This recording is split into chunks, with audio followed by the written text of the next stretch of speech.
Nah, Bapak dan Ibu yang dimuliakan Allah Subhanahu wa taala, tiga hal yang tadi yang paling penting, saya izin sedikit untuk menyampaikan keterangan sedikit tentang tiga hal yang paling penting sebelum kita bicara soal bagaimana kita mengoptimalkan peran kita di dalam orang orang tua bekerja dalam bulan Ramadan ini.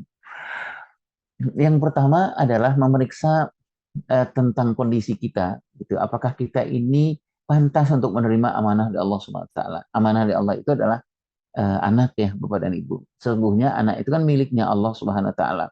Jadi kalau anak itu miliknya Allah berarti memang mengasuhnya itu harus dengan cara-cara Allah gitu Bapak Ibu ya.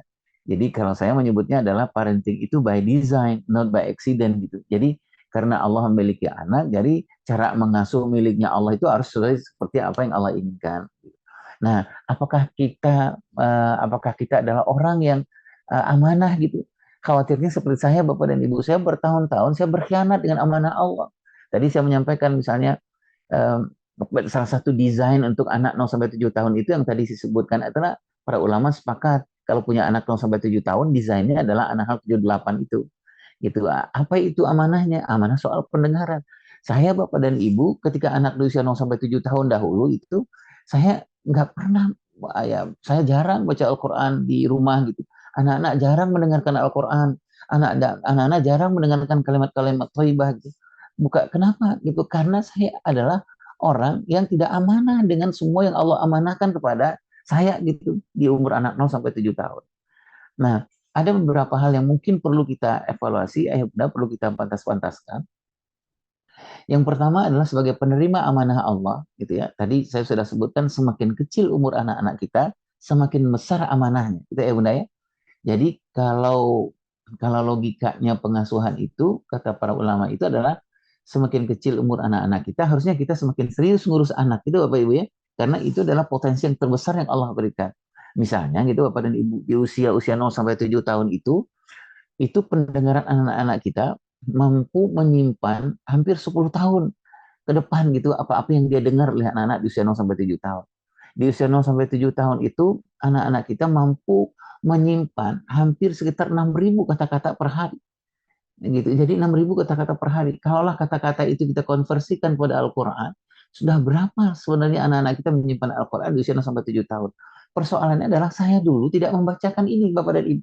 Jadi yang disimpan oleh anak-anak itu adalah sesuatu yang tadi yang disebutkan oleh Kang Ustaz Rahmat Hidayat bahwa nanti kita akan kaget gitu di usia-usia 15 tahun ke atas, loh kok anak-anak bicaranya seperti ini, kok kata-katanya seperti ini gitu. Perasaan kita nggak pernah mengajarkan gitu. Nah, apa sebabnya? Karena di usia terbaik dia Allah berikan pendengaran, kita nggak mendengarkan yang terbaik. Tadi disampaikan bahwa 10 tahun lamanya kemampuan anak di usia 0 sampai 7 tahun itu pendengaran apa yang masuk lewat pendengarannya, apa yang masuk lewat penglihatannya, apa yang masuk lewat hati nuraninya, dia bisa simpan 10 tahun ke depan. Saya dulu ketika di Yayasan Kita dan Buah Hati kita salah satu konsentrasi kita adalah kepada pornografi. Nah, penelitian kita hampir selama 2,5 tahun itu kita mendapatkan hasil kenapa anak-anak di Indonesia usia-usia kelas 5 sampai 6 SD 5, 6, 7, 8 itu terpapar ke pornografi itu hampir 96% gitu dan kemudian kalau terpapar ke pornografi itu mereka sudah mengakses pornografi itu lebih dari 30 kali, mereka hampir 50% lebih itu akan melakukan porno aksi. Apa sebabnya anak-anak kita lebih gampang mendekatkan dirinya kepada pornografi dan porno aksi? Salah satu jawabannya Bapak dan Ibu adalah karena bukan persoalan anak-anak kita di umur kelas 5 SD, 6 SD, tapi itu yang mereka simpan di umur 0 sampai 7 tahun sebelumnya Bapak dan Ibu. Jadi sebenarnya gambaran pornografi itu sudah mereka simpan lewat apa? Lewat mungkin ibu mereka, mereka yang nggak bisa mengontrol gitu ya mandi bareng misalnya usia-usia kecil atau bapak gitu yang memperlihatkan sebenarnya sesuatu yang nggak boleh diperlihatkan kepada anak-anak di usia kecil. Tapi kemampuan yang Allah berikan menyimpan yang sangat luar biasa itu yang tadi saya sebutkan itu lewat penglihatan selama 10 tahun mereka simpan dari kecil mereka sudah diperlihatkan itu sampai nanti 10 tahun ke depan kelas 5 dan 6 segala sesuatu itu menjadi trigger gitu Bapak dan Ibu dan muncullah soal pornografi dan porno aksi itu. Nah, ayah bunda yang melakukan SWT, salah satu hal yang paling penting mungkin ini yang kita pegang adalah amanah Allah itu semakin kecil, anak kita semakin besar amanahnya, semakin kecil semakin serius ngasuh anaknya. Kalau saya mengistilahkan, kalau di dunia sekolah itu Bapak dan Ibu adalah guru-guru PAUD, TK, SD itu harusnya lebih besar gajinya dibandingkan guru SMP dan SMA gitu. Karena guru-guru PAUD, TK, dan SD itu menerima amanah yang jauh lebih besar sebenarnya kalau dibandingkan dengan guru SMP dan guru SMA. Nah, oleh sebab itu ayah dan bunda yang Allah Subhanahu wa taala adalah salah satu dalam pengasuhan dalam Islam itu yang paling penting adalah soal keberkahan dari Allah Subhanahu wa taala. Nah, itulah sebabnya ketika kita memantaskan diri kita untuk menerima amanah Allah ini, kita mengevaluasi soal keberkahan. Gitu. Keberkahan misalnya, apakah keberkahan rezeki yang kita bawa pulang, yang dimakan oleh anak-anak kita, apakah keberkahan seperti hubungan kita dengan Allah SWT, hubungan kita dengan suami, hubungan dengan kita dengan anak-anak. Nah, terutama hubungan spiritual ini, kata Ibnu Qayyim al-Jauzi, Abdullah Mubarak menyampaikan, relasi spiritual itu salah satu yang paling diharapkan itu adalah kekuatan relasi spiritual suami sebenarnya kepada Allah Subhanahu wa taala. Ibnu Qayyim al-Jauzi Abdullah Mubarak itu bahkan menyampaikan kepada kita, kalau ada apa-apa di dalam pernikahan kita, ada apa-apa dalam pengasuhan kita dengan anak-anak kita, kalau ada banyak persoalan, sebenarnya satu hal yang paling gampang itu menyelesaikan persoalannya adalah ceklah seperti apa hubungan spiritual suami sebenarnya dengan Allah Subhanahu wa taala. Ceklah seperti misalnya saya ini istilah saya saja Bapak dan Ibu ya, kalau ada persoalan di rumah tangga kita, persoalan pasangan suami istri sering bertengkar, sering nggak nyambung, dengan anak-anak juga seperti itu.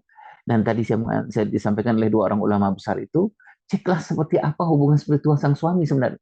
Karena hubungan spiritual suami dengan Allah Subhanahu wa taala itu sangat menentukan seperti apa proses pernikahan, kualitas pernikahan dan kualitas pengasuhan pada anak-anak kita. Saya bercandanya gini Bapak dan Ibu ya, kalau kalau ibu-ibu ada persoalan dengan pasangan, dengan anak-anak gitu ya, ceklah seperti misalnya suaminya sholat subuhnya di mana gitu. Itulah itu bercanda saya gitu Bapak Ibu ya.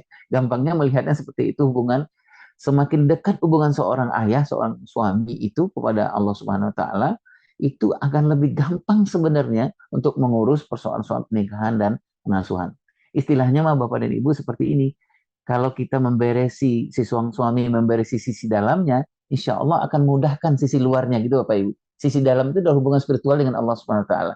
Jadi kalau suami membereskan spiritualnya gitu, insya Allah dia akan dimudahkan di dalam pengasuhan dan dalam pernikahannya.